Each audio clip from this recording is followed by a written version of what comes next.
بنورنا الدنيا وننشر في الفضاء أملا ونعلي عزم همتنا فمن طلب العلا وصل.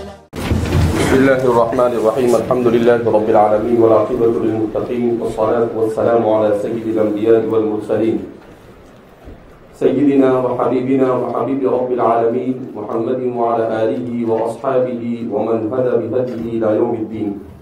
وقيل الباء للمصاحبة والمعنى متبركا بسم الله تعالى أقرأ، وهذا وما بعده إلى آخر السورة مقول على ألسنة العباد ليعلموا كيف يتبرك باسمه ويحمد على نعمه ويسأل من فضله. لفظ با کے سلسلے میں آخری بحث بیان کرنے کے بعد اسم پر کلام کریں گے آگے. تو فرماتے ہیں وقیل الباء للمصاحبتی کہ با کے سلسلے میں اگرچہ راجح قول مصنف نے اس سے قبل بیان کیا کہ با اس کو انصاف کے لیے مانا جائے جو کہ اس کا معنی اصلی ہے. البتہ اس با کو ایک مرجوح قول کے مطابق مصاحبت کے لیے بھی مان سکتے ہیں کہ وَهَذَا وَمَا بَعْدَهُ إِلَىٰ آخِرِ السُّورَةِ مَقُولٌ عَلَىٰ أَلْسِنَةِ الْعِبَادِ لِيَعْلَمُوا كَيْفَ يُتَبَرَّكُ بِاسْمِهِ وَيُحْمَدُ عَلَىٰ نِعَمِهِ وَيُسْأَلُ مِن فَضْلِهِ. اب ایک سوال پیدا ہوتا تھا کہ یہ اللہ کا کلام ہے، قرآن کریم یہ کلام اللہ ہے. اب جب کلام اللہ ہے تو کلام اللہ میں اللہ خود یہ کہے بسم اللہ الرحمن الرحیم الحمدللہ رب العالمین، اللہ کے نام کے ساتھ شروع کرتا ہوں، تو اللہ خود ہی کہے اور اللہ ہی کہے کہ میں اللہ کے نام سے شروع کرتا ہوں. ایک عجیب سا سوال ہوتا ہے. تو اب اس کا کیا جواب ہوگا؟ تو مصنف اس کا جواب دے رہے ہیں کہ اگرچہ یہ کلام اللہ ہے مگر اس کلام اللہ کو اللہ رب العزت بندوں کے لیے بیان کر رہے ہیں. اس کلام اللہ کو اللہ کس کے لیے ذکر کر رہے ہیں؟ بندوں کے لیے. لہذا شروع کرتا ہوں اللہ کے نام سے، یہ بندہ کہہ رہا ہے، اللہ نہیں کہہ رہے. شروع کر رہا ہوں اللہ کے نام سے، یہ کون کہہ رہا ہے؟ بندہ کہہ رہا ہے. تو سورہ فاتحہ سے لے کر سورہ فاتحہ کے آخر تک ایاک نعبد، اب اللہ خود کہے. اب اگر ہم کہتے ہیں کلام اللہ ہے تو اللہ خود ہی کہے ایاک نعبد، ہم تیری ہی عبادت کرتے ہیں، تو اللہ خود کس کو کہہ رہے ہیں؟ ایاک نستعین، ہم تجھ ہی سے مدد طلب کر رہے ہیں. تو ایک عجیب سا سوال پیدا ہوتا تھا. تو اس سوال کا جواب مصنف اس عبارت کے ذریعے سے دے رہے ہیں وَهَذَا وَمَا بَعْدَهُ إِلَىٰ آخِرِ السُّورَةِ مَقُولٌ عَلَىٰ أَلْسِنَةِ الْعِبَادِ. کہا یہ اور سورت کے آخر تک کے جو بھی بات کہی جا رہی ہے یہ بندوں کی زبان پر حکایت کے طور پر بیان کی جا رہی ہے. اللہ رب العزت کو اس کی ضرورت نہیں ہے، اللہ نہیں پڑھ رہے ہیں اور اللہ کو پڑھنے کی ضرورت نہیں ہے، بلکہ بندے کی زبان سے اللہ نے کہلوانے کے لیے اس کلام کو نازل کیا ہے. انسان جب صرف اپنی عقل کے سہارے چلتا ہے اور ضرورت سے زیادہ اپنی عقل کا استعمال کرتا ہے تو انسان کو اس طرح کے سوالات ہوتے ہیں. اب چونکہ ہمارے مصنف متکلمین کے دوسرے حملے کے دور سے گزرے ہیں، یعنی صرف اپنی عقل کو استعمال کرنے کا اسلام پر پہلا حملہ ہوا معتزلہ کی صورت میں. کس کی صورت میں؟ یہ کب ہوا؟ پہلی صدی کے اواخر میں. حضرت حسن بصری کے جو تلمیذ تھے واصل بن عطا، تو اس کے ذریعے سے ہوا. اور پھر اس کے بعد یہ فتنہ تیسری صدی میں دب گیا. پھر اس فتنے نے سر اٹھایا چوتھی صدی میں 100 سال کے بعد ہی. تو مصنف چونکہ اس کے بعد کے دور سے گزر رہے ہیں تو عقلی فتنوں اور اپنی عقل کو راجح قرار دینے والے لوگوں کے دوسرے دور کے بعد مصنف آ رہے ہیں. لہذا عقلی طور پر کلام اللہ کے بارے میں جتنے بھی اعتراضات کی شکلیں ہو سکتی تھی ان تمام کے تمام شکلوں کو مصنف بیان کرتے ہیں، اور بیان کرنے کے بعد اس کا جواب دینے کیا کرتے ہیں، کوشش کرتے ہیں کہ ایک گروہ ایسا گزرا ہے جو یہ کہتا ہے کہ بھئی جب یہ اللہ کا کلام ہے تو اللہ کا کلام ہونے کے بعد اس کو بسم اللہ الرحمن الرحیم، اب میرے اور آپ کے ذہن میں آیا کبھی نہیں آیا، لیکن ان کی کھوپڑی میں آیا. کیوں؟ جب انسان عظمت سے دور ہو کر اور جب انسان اللہ رب العزت کی کبریائی کو تسلیم نہ کر کر اپنی عقل کے گھوڑے دوڑاتا ہے تو انسان کے ذہن میں کچھ بھی ٹیڑے میڑے سوال آتے ہیں. کیوں؟ الشیطان یجری فی الانسان مجری الدم، شیطان وہ اس کو شہ دیتا ہے. اور جب صرف انسان علم اور عقل کے سہارے، ایسا علم جس علم کے ساتھ نور نہ ہو اور ایسی عقل جس عقل کے ساتھ نور نہ ہو، اس کے سہارے جب چلتا ہے تو انسان کچھ بھی سوال کیا کر دیتا ہے، کھڑے کر دیتا ہے. لیکن چونکہ یہ اللہ کی کتاب ہے اور اللہ نے خود کہا ہے اِنَّا نَحْنُ نَزَّلْنَا الذِّكْرَ وَإِنَّا لَهُ لَحَافِظُونَ، تو کتنا ہی ٹیڑھا سوال کیوں نہ کیا گیا ہو اور کتنا ہی مشکل ترین سوال عقل پرستوں کی طرف سے یا علم کے ماروں کی طرف سے کیا گیا ہو، مگر ہمارے علماء نے اس کا جواب دیا. تو ایسا سوال قائم ہو رہا تھا، اس وجہ سے مصنف نے اس کا جواب دیا کہ وَهَذَا وَمَا بَعْدَهُ إِلَىٰ آخِرِ السُّورَةِ مَقُولٌ عَلَىٰ أَلْسِنَةِ الْعِبَادِ، کہ یہ سب کچھ بندے کی زبان سے حکایت کروایا جا رہا ہے، بندے کو اللہ اس کی زبان سے کہلوا رہا ہے. لِيَعْلَمُوا، سوال پیدا ہو کہ اللہ کو کیا ضرورت پیش آئی جو اللہ رب العزت کلام اللہ کو نازل کر کر بندے کی زبان سے کہلوا رہا ہے. تو کہا لِيَعْلَمُوا كَيْفَ يُتَبَرَّكُ بِاسْمِهِ، کیوں کہ وہ صرف اپنی عقل اور اپنے علم سے یہ نہیں کر سکتا تھا اللہ کے نام سے برکت کیسے حاصل کی جائے، اللہ رب العزت کی نعمتوں اور اس کی تعریف کیسے کی جائے اور اللہ سے اس کا فضل کیسے مانگا جائے. کہا بندے کے بس میں نہیں تھا کہ وہ اتنے بہترین الفاظ میں اللہ کے نام سے برکت حاصل کرنا وہ کہہ کر وہ اس کو اس فریضے کو انجام دے سکتا تھا. وہ اللہ کی تعریف کی ادا کرنے کے فریضے کو اتنے اچھے انداز میں ادا نہیں کر سکتا تھا. وہ اللہ کے فضل کو سوال کرنے کے فریضے کو انجام نہیں دے سکتا تھا. تو اللہ نے اپنے فضل سے اس کو نازل کر کر اس کی زبان پر کہلوایا. وَإِنَّمَا كُسِرَتْ وَمِنْ حَقِّ الْحُرُوفِ الْمُفْرَدَةِ أَن تُفْتَحَ لِاخْتِصَاصِهَا بِاللُّزُومِ الْحَرْفِيَّةِ وَالْجَرِّ كَمَا كُسِرَتْ لَامُ الْأَمْرِ وَلَامُ الْإِضَافَةِ دَاخِلَةً عَلَى الْمَظْهَرِ لِلْفَصْلِ بَيْنَهُمَا وَبَيْنَ لَامِ الْإِبْتِدَاءِ. اب بات کے سلسلے میں آخری بات اب فرماتے ہیں وَإِنَّمَا كُسِرَتْ. سوال یہ پیدا ہوتا ہے کہ اس بات کو بالکسر کیوں پڑھا گیا، بسم اللہ کیوں پڑھا گیا؟ اس کو بسم اللہ پڑھا جانا چاہیے تھا، یا چونکہ بات جیسا کہ آپ نے بیان کیا اس سے پہلے کہ یہ حروف معانی میں سے ہیں اور آپ یہ کہتے ہیں الاصل فی المبنی السکون، کہ یہ مبنی الاصل ہے، اس لیے کہ مبنی الاصل کون ہے؟ تمام حروف. تو اگر اس کو مبنی الاصل مانا جائے تو مبنی الاصل میں اصل سکون ہے، اس کا تقاضا یہ ہے کہ اس کو ساکین ہونا چاہیے، مگر ابتدا بالسکون محال تھا. ابتدا بالسکون کیا تھا؟ یعنی کچھ چیزیں ایسی ہیں جو عربوں کے یہاں پر محال ہے، ان میں ابتدا بالسکون ہے، اجتماع ساکنین ہے، اس طرح کی جو چیزیں ہیں یہ عربوں کے یہاں پر محال مانی جاتی ہے کہ اگر اس کو ساکن پڑھا جاتا تو شروع کیسے کرتا، ذرا کر کے بتا. تو اب بیان کر رہے ہیں کہ ابتدا بھی سکون محال تھا.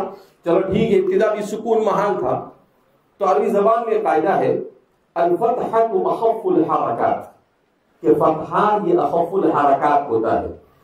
3 حرکت 4 جیسے دیکھا جائے تو 3 ہے اور صرف کے اعتبار سے دیکھا جائے تو 4 حرکتیں ہیں اگر سکون کو تسلیم کر لیا جائے تو ضمہ فتحہ کسرہ، سب سے مشکل اور ثقیل جو ہوتا ہے وہ ضمہ، اور سب سے ہلکا اور خفیف جو ہوتا ہے وہ فتحہ، اور جو درمیانی ہوتا ہے وہ سکون ہوتا ہے. اور سکون تو سکون ہے، وہاں سکون تو کیا ہے؟ سکون ہے. اسی لیے مبنی والے نے سکون کو کیا کیا ہے؟ اختیار کیا ہے کہ مبنی کے شائن شان سکون ہے. مبنی کے شائن شان کیا ہے؟ سکون ہے. تو اب سکون سے شروع نہیں کر سکتے تو تین آپشن بچے تھے، یا تو ضمہ سے کرتے، یا کسرہ سے کرتے، یا فتحہ سے کرتے. ضمہ سے کر نہیں سکتے تھے، کیوں؟ اس لیے کہ اثقل الحرکات ہے، سب سے اثقل ہے. بسم اللہ عجیب و غریب سا ہو جاتا، تو اس وجہ سے اس کو کر نہیں سکتے تھے. تو پھر کس سے کر سکتے تھے؟ فتحہ، اس لیے کہ اخف الحرکات ہے. تو اخف الحرکات کا تقاضا یہ تھا کہ بسم اللہ کے بجائے بسم اللہ الرحمن الرحیم ہونا چاہیے تھا. اب اخف الحرکات کو بھی نہیں لیا گیا اور اثقل الحرکات کو بھی نہیں لیا گیا، بلکہ اوسط الحرکات کو لیا جا رہا. اس کو لیا جا رہا ہے اوسط الحرکات کو. تو ایسا کیوں؟ تو مصنف اس کے جوابات دے رہے ہیں. وَإِنَّمَا كُسِرَتْ، اسے کسرہ دیا گیا. وَمِنْ حَقِّ الْحُرُوفِ الْمُفْرَدَةِ أَن تُفْتَحْ، جبکہ حروف مفردہ کا تقاضا یہ تھا کہ اسے فتحہ دیا جائے، کیونکہ الفتحہ تو اخف الحرکات. تو ایسا کیوں کیا گیا؟ تو مصنف نے پہلا جواب دیا کہ اختصاصها باللزوم الحرفیۃ والجر. کہا دو وجہ سے. لاختصاصها باللزوم الحرفیۃ، کہا اس کو کسرہ دینے کی ایک وجہ تو یہ کہ با جو ہے وہ اس کے ساتھ حرفیت لازم ہے. کیا مطلب؟ کہ با یہ ہمیشہ حرف ہی ہو کر آتا ہے. اب آپ کہیں کہ ایسا کون سا حرف ہے جو فعل اور حرف بھی بنتا ہے؟ جیسے اتقا یتقی کا امر کیا آتا ہے؟ قی، صرف قاف آتا ہے، فعل امر ہے. تو ایسے بہت سارے ہیں جو حرف ہے، مگر حرف ہونے کے ساتھ ساتھ کیا بنتے ہیں؟ وہ فعل بھی بن جاتے ہیں، مگر با ان میں سے نہیں ہے. با ان میں سے نہیں ہے. اب جب ان میں سے نہیں ہے کہ نہ تو یہ اسم بنتا ہے نہ فعل بنتا ہے، تو حرفیت اس کے ساتھ لازم ہو گئی. حرفیت اس کے ساتھ کیا ہو گئی؟ لازم ہو گئی. اب جب حرفیت اس کے ساتھ لازم ہو گئی، اور حرفیت کے لازم ہونے کی وجہ سے عربی زبان کا ایک دوسرا قاعدہ ہے جس میں بجائے فتحہ کے کسرہ کو یہ کہا گیا کہ جب ساکین کو کوئی حرکت دینے کی ضرورت پیش آتی ہے تو کون سی حرکت دی جاتی ہے؟ الساکن اذا حرک حرک بالکسر، کہ ساکین کو جب حرکت دینے کی ضرورت پیش آتی ہے تو اسے کیا دیا جاتا ہے؟ کسرہ دیا جاتا ہے. تو اس اصول کو پیش نظر رکھ کر ایک اس وجہ سے الساکن اذا حرک حرک بالکسر کی وجہ سے یہاں پر با کو کسرہ دیا گیا. دوسری وجہ والجر، اور جر کی وجہ سے. کیا مطلب؟ کہ اس با کو فتحہ بھی دیا جا سکتا تھا اور کسرہ بھی دیا جا سکتا تھا، مگر اس وجہ سے اس کو کسرہ دیا گیا کہ یہ با خود حروف جارہ میں سے ہے. اب با تو اپنے ماں بعد والے کو کسرہ دے اور با خود مکسور نہ ہو، کہا عجیب سا لگتا ہے. کہا جب دوسرے کو کسرہ دے رہا ہے تو اس کو بھی مکسور کر دو. جب دوسرے کو کسرہ دے رہا ہے تو اس کو بھی کیا کر دو؟ لِمَ تَقُولُونَ مَا لَا تَفْعَلُونَ والی کیفیت نہ ہونے پائے. تو اس وجہ سے بیان کر رہے ہیں کہ چونکہ ایک تو حرفیت اس کے ساتھ لازم ہے اور دوسرا حرفیت کے ساتھ ساتھ یہ حروف جارہ میں سے ہے، تو جب اپنے ماں باپ کو وہ جر دے رہا ہے لہذا الیق افضل اور احسن یہ تھا کہ اسے بھی کیا پڑھا جاوے؟ مجرور پڑھا جاوے. تو اس لیے فرما رہے ہیں باختصاصها باللزوم الحرفیۃ والجر. اب سوال پیدا ہوتا ہے کہ یہ کہاں سے پکڑ کے لائے تم؟ کہا کما کسرت لام الامر ولام الاضافۃ داخلۃ علی المظہر للفصل بینہما وبین لام الابتداء. کہا دیکھو لام، تو حرف لام یہ متعدد قسم کے ہوتے ہیں. ایک تو لام وہ ہوتا ہے جو تاکید کے لیے آتا ہے، اور ایک لام وہ ہوتا ہے جو امر پر داخل ہوتا ہے، اور ایک لام وہ ہوتا ہے جو اضافت کے لیے آتا ہے. تو اس لام کیا کہیں گے؟ لام اضافت. تو اب فرما رہے ہیں کہ اہل عرب نے لاموں کے درمیان فرق کرنے کے لیے لام امر کو اور لام اضافت کو مقصور کر دیا، اور لام تاکید کو مفتوح باقی رکھا. لام تاکید کیا باقی رکھا؟ مفتوح باقی رکھا. کہا بالکل اسی طریقے سے یہاں پر کہ با یہ متعدد قسم کی ہو سکتی ہے، تو اس لیے فرما رہے ہیں کہ با کو مقصور ایسے ہی رکھا گیا جیسے لام امر کو مقصور رکھا گیا اور لام اضافت کو مقصور رکھا گیا، کہ لام اضافت یہ بھی جر دیتا ہے، لہذا اس بنا پر کیا رکھا گیا اسے؟ اب رہ گیا لام امر. تو لام امر تو اس وجہ سے اس کو رکھا گیا کہ وہاں پر دو ہی آپشن تھے، یا تو فعل کے اوپر آتا ہے اور فعل کے اپنے اس کے اوپر کسرہ اخیر میں آتا نہیں ہے، لہذا اس بنا پر یا تو فتحہ دے سکتے تھے یا کسرہ دے سکتے تھے، اس وجہ سے وہاں کسرہ دیا گیا. تو فرما رہے ہیں اسے معلوم ہوا کہ کبھی کبھی مختلف قسم کے حروف میں تمییز کرنے کے لیے کسی کو مجرور کیا جا سکتا ہے.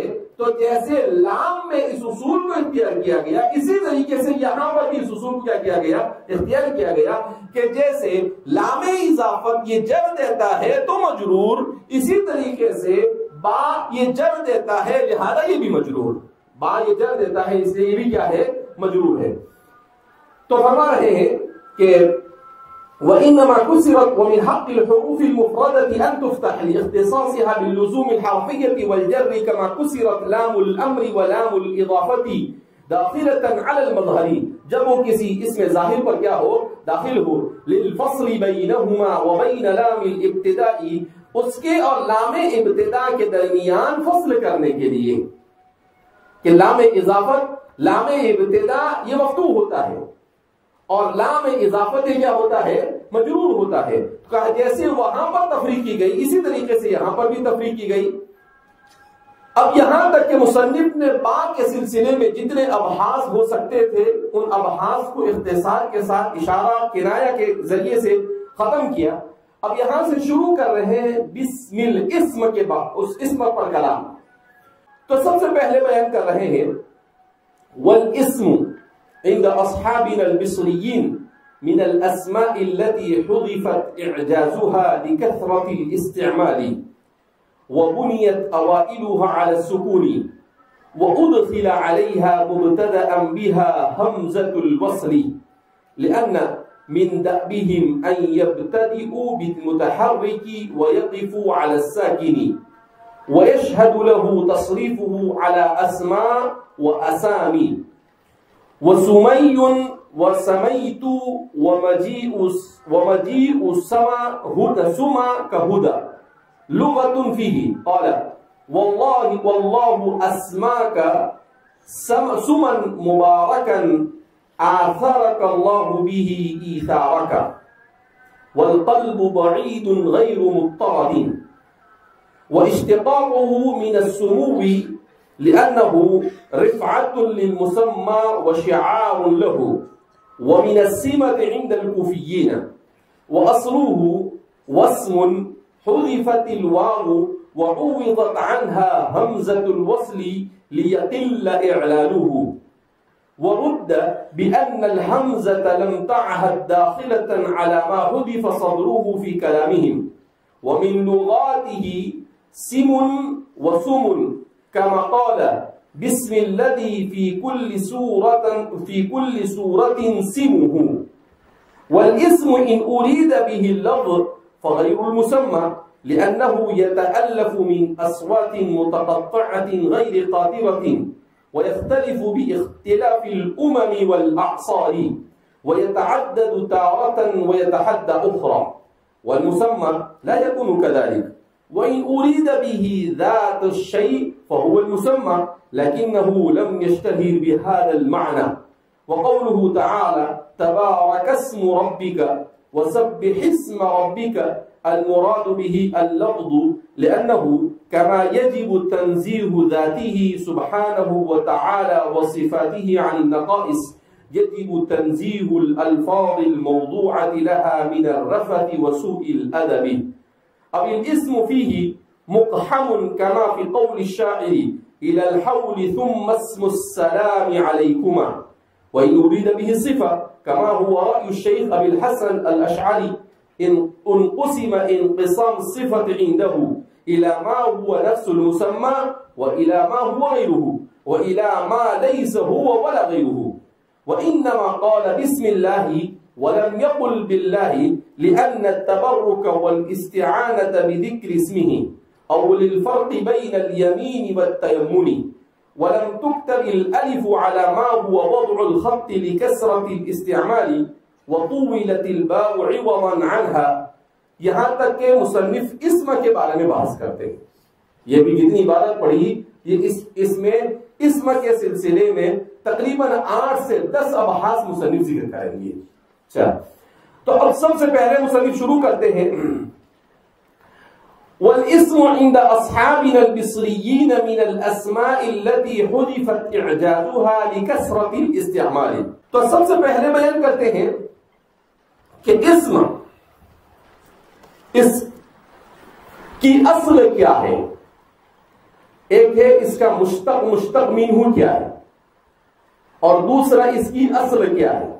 تو مشتق منہ کے سلسلے میں آگے بحث کریں گے، لیکن پہلے اسم یہ صرفی اعتبار سے کیسے بنا ہے اس کو بیان کریں گے. معنی پر کلام بعد میں کریں گے، سمتن اور اسمن وغیرہ، لیکن پہلے اسم کی حیت قضائیہ پر کلام کرتے ہیں کہ اسم یہ ہے کیسا اور یہ اسم اس کے اصل سے ایسا کیسے بنا، اس کی اصل سے ایسا کیسے بنا. تو اب اس سلسلے میں دو طرح کے اقوال ہیں. ایک قول تو ہے کوفیین کا اور دوسرا ہے بصریین کا. اب کوفیین کیا کہتے ہیں کہ اسم یہ بنا ہے وسمن سے، اور دوسرا بصریین کا اور وہ یہ ہے کہ اسم یہ بنا ہے سمون سے. ٹھیک ہے، وہ معنی کیا، اشتقاق کیا، وہ بحث بعد میں آئی، لیکن پہلے یہ کہ اگر اس کو سمون سے بنایا ہے تو سمون سے اسمن کیسے ہوا. کوفیین کے کہنے کے مطابق وسمن سے بنا ہے تو وسمن سے اسمن کیسے بنا. تو مصنف اس بحث سے اپنے کلام کا آغاز کر رہے ہیں. اب مصنف کے نزدیک راجح قول بصریین کا ہے، اس لیے مصنف وہیں سے شروع کر رہے ہیں کہ والاسم عند اصحابنا البصريين من الاسماء التي حذفت اعجازها لكثرة الاستعمال. کہ اسم ہمارے اصحاب بصریین کے نزدیک ان اسماء اور ان کلمات میں سے ہیں جس کے اخیر کو کثرت استعمال کی وجہ سے حذف کر دیا گیا. کیا مطلب کہ اب یہ اسم جو ہے اس کے اخیر میں جو واو ہے یا ہے، تو بصریین میں بھی دو قول ہیں. بصریین میں ایک جماعت کا کہنا یہ ہے کہ یہ سمون سے بنا ہے، اور دوسرا قول بصریین کے یہاں پر یہ سمیون سے بنا ہے. یعنی یا تو اخیر میں واو ہے اصل یا اخیر میں یا ہے. یہ اختلاف کیوں ہوا؟ اس وجہ سے کہ صرفی اعتبار سے اس کو دونوں طرح سے پڑھا گیا کہ سما سما یا سمو، سمت سمتا سمینا. اب یہاں پر پہنچنے کے بعد اس کی اصل ظاہر ہوتی ہے کہ اصل یہاں سے کون گیا ہے. تو بعض کا کہنا یہ ہے کہ یا نہیں ہے، لہذا وہ لوگ اس کو ناقص یائی مانتے ہیں. کیا مانتے ہیں؟ اس کو ناقص یائی. اور بعض کا کہنا ہے اصل میں سما سماوا سمو، سما سماوا سمو، سمت سمتا سمونا، تو وہ وہاں پر واو مانتے ہیں. کیا مانتے ہیں؟ واو. تو اب ان دونوں اختلاف مصریین ہی کے درمیان اختلاف ہوئے. مصنف کو اس میں بھی کون سا زیادہ پسند تھا؟ سمون والا، کہ اخیر میں یا کو حذف نہ مانا جاوے بلکہ واو کو محذوف مانا جاوے. اور اپنے اس کلام پر مصنف کیا بہت سارے دلائل بھی کیا کریں گے؟ پیش کریں گے. تو وہاں کیا فرما رہے ہیں؟ والاسم عند اصحابنا المصريين من الاسماء التي حذفت اعجازها، جس کے اعجاز کو حذف کر دیا گیا. یعنی اعجاز کا مطلب کیا ہے؟ جس کے اخیر سے حرف کو حذف کر دیا گیا. لکثرت الاستعمال، کثرت استعمال کی وجہ سے. وبنيت اوائلها على السكون، اور جس کا اوائل مبنی پر سکون ہے. مبنی پر کیا ہے؟ سکون. کیا مطلب؟ کہ اس کے اخیر میں تو واو ہے جس کو حذف کر دیا گیا. اب جب واو حذف کر دیا گیا تو باقی رہ گیا کیا؟ سم، سین اور میم باقی رہا. اب سین اور میم کے ساتھ اس کا پڑھنا یہ دشوار ہو رہا تھا، لہذا اس کے شروع میں حمزہ وصل کا اضافہ کیا گیا. حمزہ کا کیا کیا گیا؟ اضافہ کیا. اس طرح سے یہ سمون سے اسمن بنا. یہ سمون سے کیا بنا؟ اسمن بنا. اور جو سمون سے مانتے ہیں وہ یا کو حذف مانیں گے اور سمون سے اس کو اسم بنائیں گے، جیسے ہم نے یہاں پر بنایا. تو اس طرح سے مصنف نے اپنے رجحان کو ثابت کیا. ایک تو بصریین کے قول کو اختیار کیا، دوسرا بصریین میں بھی جو لوگ اس کے ناقص واوی ہونے کے قائل ہیں اسے مصنف نے اپنے نزدیک راجح قرار دیا.